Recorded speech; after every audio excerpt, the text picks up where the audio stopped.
The U.S. Department of Energy recently released the Solar Futures Study, and I'm going to be talking to Dr. Becca Jones-Albertus.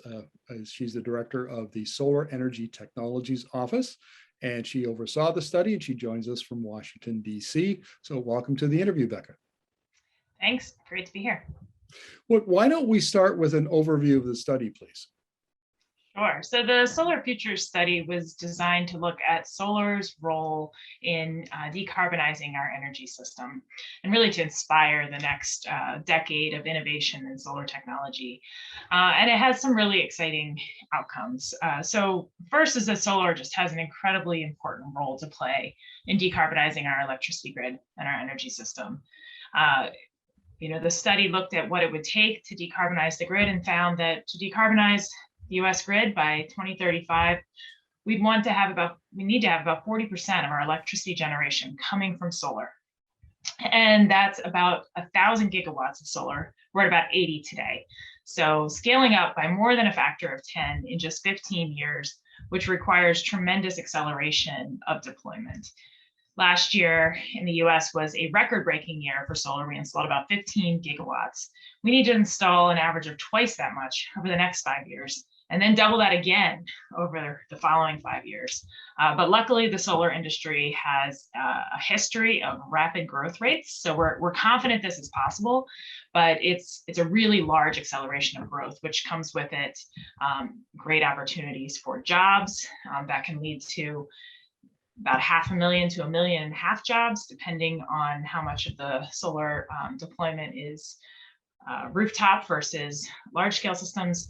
And, it has significant implications for supply chains and US manufacturing and land use and all of that.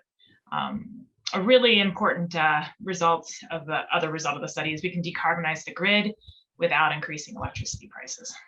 Now, you had three scenarios. You had the reference case, the decarbonization case, and the decarbonization plus electrification. That's the one that really caught my eye, because now we're talking about electrifying, transportation and buildings and industry, and which would take a tremendous amount of electricity, and the role that solar would play there. And how much more solar electricity is required under that scenario? Yeah, we find it requires almost 50% more solar as we electrify the grid. And the important result that we can decarbonize the grid affordably means that it's now electrification becomes even more of an attractive option to decarbonize these other sectors of the economy, both buildings and transportation and industry. And that's the source of this growth. Sure. Now, the Biden administration's, the Congressional, Infrastructure Act, but the Biden administration's kind of set the direction here. And there's a lot of excitement about where that money is going to go. A lot of it put into renewables and the grid. How important does the grid become in all of this? Are we talking decentralized solar? Are we talking utility scale solar or some combination? How do you see that rolling out? Yeah, with scale up of deployment this large, there's a really important role for both distributed solar on rooftops as well as large scale power plants. And the grid is a big piece of this. We find it requires build outs of transmission to the new solar and wind plants that need to be built around the country. We find that it's really important to add storage to the system, because obviously the sun doesn't shine all hours of the day, and to have the system become more flexible through use of energy in a more flexible way. And what about regional variation? Because I live on the west coast of Canada, and just below us is Washington State. They don't have great solar resources as we don't. But then again, south of Washington is California, which has terrific solar resources. So are you looking at solar being built out more in those states, of course, which have great solar resources, maybe Texas, and less, say, in the US Northeast? So yes, we do see more build out in the sunnier parts of the country. But one thing that's exciting about solar is that it really is an energy an energy source that is widely applicable. When you talk about Washington State versus Southern California, it's only about a factor of 2 difference in the amount of sun they get. So we can still have solar be an important energy generation source, even in these less sunny regions. It can still be competitive. And in fact, a lot of the work and our goals at the Department of Energy are focused on making solar economically competitive across the country. Now, I was reading in your study, you kind of flagged the importance of managing the grid, managing the electricity system more carefully with so much intermittent electricity in it. Can you tell us a little bit more about that, please? Yes, there's a couple pieces to that. So one is sort of simple. The sun doesn't shine all hours of the day. We use power at all hours of the day. So we need energy storage to store the excess electricity when we have a lot of sunlight and use it at other times of the day. But also solar energy and wind and batteries, they operate differently than most of the generators we have on the grid today. They don't operate through a spinning turbine. They operate through power electronics. And so it's a fundamentally different mechanism. And we've done tests and we know that power electronics can operate the grid just as reliably as our conventional generating sources. But grid operators don't have a lot of experience using these resources to run and manage the grid. So we need more demonstrations. We just need a lot more experience using wind and solar and battery storage to maintain the reliability of the grid. Again, we know we can do it. These resources have shown they're capable, but we haven't done a lot of it. So we need to get a lot more experience. Now, it's fascinating as a Canadian to watch what's going on in the US utility sector, the electricity system down there, because of course you're getting rid of coal, switching over to gas, wind, and solar and so on. Whereas up in Canada, we've had nuclear and hydro already make up 80% of our grid. So we're not seeing the same rate of change. But what strikes me looking at what's happening south of the border is the tremendous rate of technological change, which needs the new business models, which needs new markets, with new ways to price electricity, new ways to transmit it. I mean, there's this tremendous disruption going on in the industry. Are you confident that that's all going to be, what did your study find, that it would all be manageable and still done at a, where electricity prices are reasonable? There's a lot of work to be done in markets, and there's a lot of different energy markets around the country, and they're all operating with different situations and on different timescales.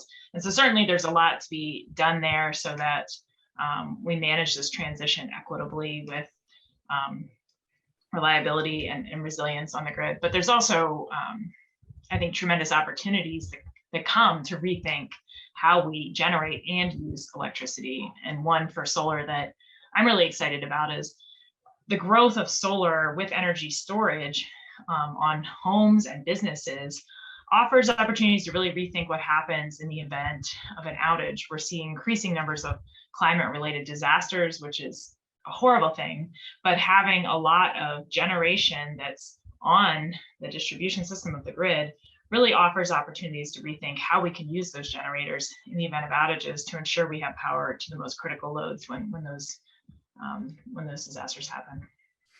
Well, that's a part of the risk management of climate change and the energy transition. Let's talk about opportunity, because I was really struck by President Biden's campaign material where he talked about the opportunities, the economic opportunities that come with switching to electric, and how the US, in his words, was behind in industries like electric vehicles and battery storage, and was determined to play catch up.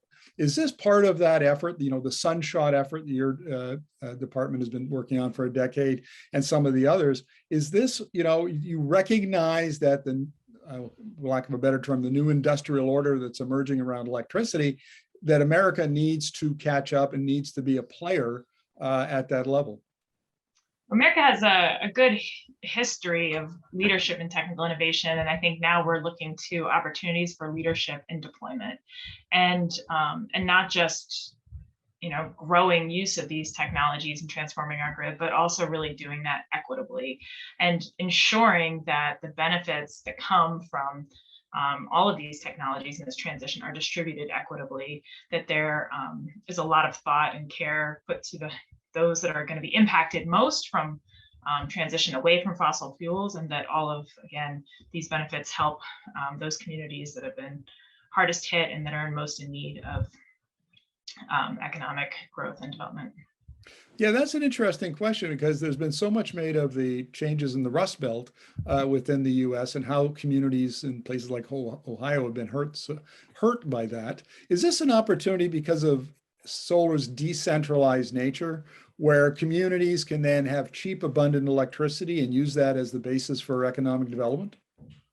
We are really excited about the opportunities that solar can provide for local economic development, and coupled, solar that's going on, that's installed in communities provides opportunities to grow jobs in those communities.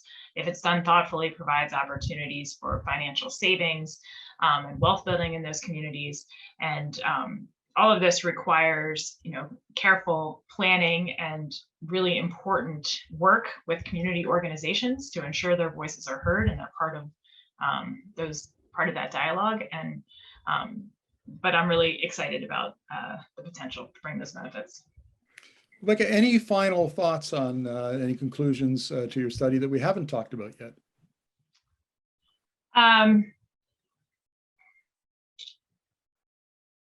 I think it's just hard to